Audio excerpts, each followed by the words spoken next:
আমার একটা সিগারেট দেন। একটু দাঁড়ান, দিতেছি। ভাইয়া এক হালি ডিম দিন তো। জি আপা, আপনি দাঁড়ান, আমি দিচ্ছি।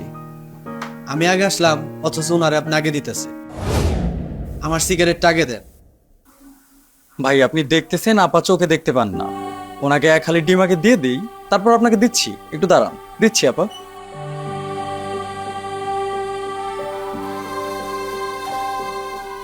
আপা এই যে আপনার ডিম।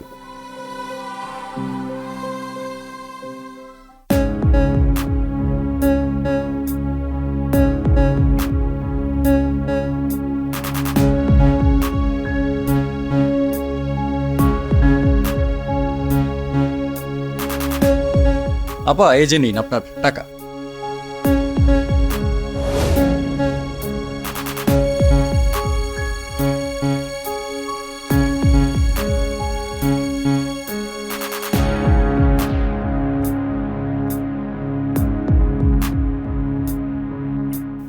ভাইয়া আপনার মনে হয় কোথাও ভুল হচ্ছে।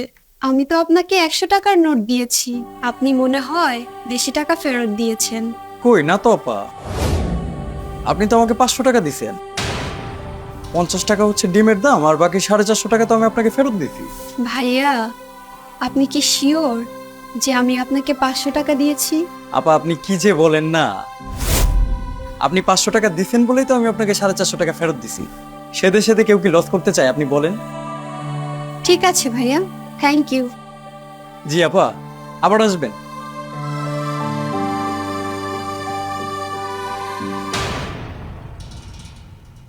কি ব্যাপার ভাই? উনি তো সত্যি আপনাকে 100 টাকা দিলেন, আমি তো নিজে চোখে দেখলাম। তাহলে আপনি ওনাকে এতগুলা টাকা কেন ফেরত দিলেন? কি ভাই আপনি আবার কি বলেন? উনি তো আমাকে 500 টাকা দিছেন, তো ডিমের দাম রেখে বাকি টাকা ফেরত দিতে হবে না? ভাই খালি আপনাদের বেলায় এমন করেন নাকি? আমাদের তো কোনোদিন টাকা বেশি দিলেন না। পারলে মাঝে মাঝে আমাদের একটু বেশি টাকা ফেরত দিন।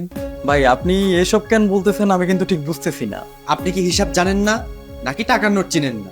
আমি তো দেখতেছি আপনি তো ঠিক মতো টাকার নোটই চিনেন না। ভাইজান আপনি একটা সিগারেট চাইছেন তো আমি দিতেছি। প্লিজ আপনি কথাগুলো একটু আস্তে বলেন।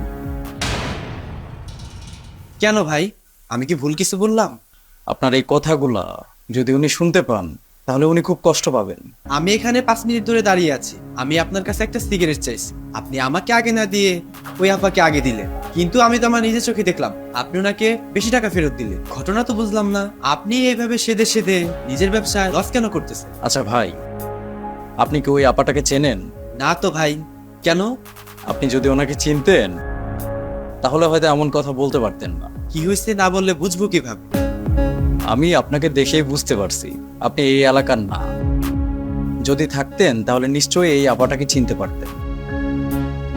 আসলে এই আপার বাবা ছিলেন একজন আর্মি অফিসার। ছিলেন মানে? এখন তিনি মারা গেছেন। আর তিনি মারা যাবার পর সরকার থেকে তাকে অনেক বড় সম্মাননা দেওয়া হয়েছে। কিন্তু ভাই, সম্মাননা দিয়ে তো আর কারো পেট চলে না, চলে বলেন? আর এই আপাটার মা মারা যাবার পর ওনার বাবা আমাদের এই দেশটাকে নিয়ে এত বেশি ব্যস্ত ছিলেন যে দ্বিতীয়বার বিয়ে করার কথা উনি কখনো ভাবেননি। আর ওনার একমাত্র মেয়েটা যে অন্ধ, সেই ব্যাপারটাও না ওনাকে এই দেশের জন্য প্রাণ দেয়া থেকে পিছুপা করতে পারেনি। পরে অবশ্য আমরা শুনেছিলাম এই আপাটার বাবা সীমান্তবর্তী অঞ্চলে উগ্রপন্থীদের গুলিতে মারা গেছেন।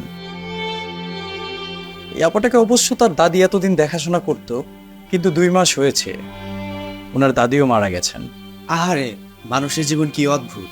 জানেন ভাই, আমরা এই মহল্লার যত দোকানদার আছি, যত ব্যবসায়ী আছি, আমরা সবাই মিলে এই আপাটার জন্য ফান্ড কালেক্ট করেছিলাম।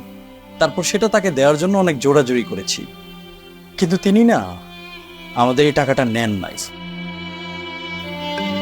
একজন বীর বাবার বীর কন্যা বলে কথা। সামান্য জীবন যুদ্ধকে ভয় পেলে তার কি আর চলবে বলেন?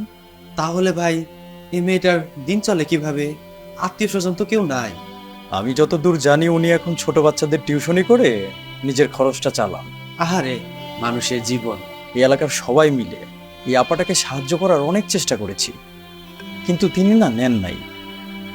আত্মসম্মান বোধটা ওনার অনেক বেশি, সুতরাং কি আর করার, তাকে সাহায্য করার এই একটা মাত্র রাস্তা ছিল যেটা আমরা বেছে নিলাম। আমার মতো এই মহল্লার আরো অনেকেই আছে যারা তাকে এভাবে সাহায্য করেন।